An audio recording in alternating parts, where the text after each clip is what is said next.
Mga pulis na nabigong dumalo sa kanilang court duties nanganganib ngayong ma-dismiss sa serbisyo. Narito ang ulat ni Alvin Baltazar.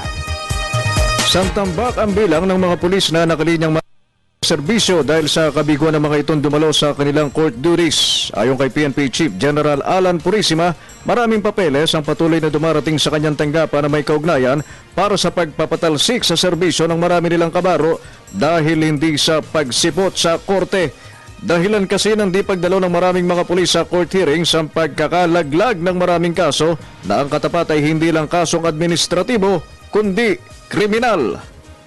Yung mga hindi nag-a-appear sa korte, which led to the dismissal of the cases, kinakasuhan natin lahat yan. Hindi lang administrative ang ikakaso natin dyan, pati criminal, because there is a criminal liability on the non-appearance of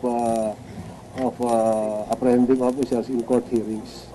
Sa record pa lang ng PNP Anti-Illegal Drug Special Operations Task Force o AIDSOT, 34 na mga pulis ang kanilang inendorso na sa PNP Directorate for Investigative and Detective Management upang matanggal na sa serbisyo.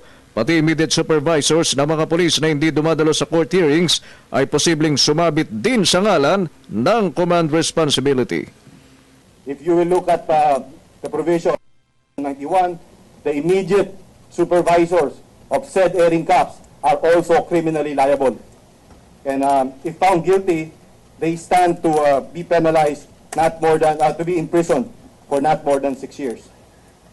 Batay sa NAPOLCOM resolution, kailangang matapos ng isang summary hearing officer ang paglilitis sa isang pulis na nakalinyang madismiss sa loob ng 70 araw.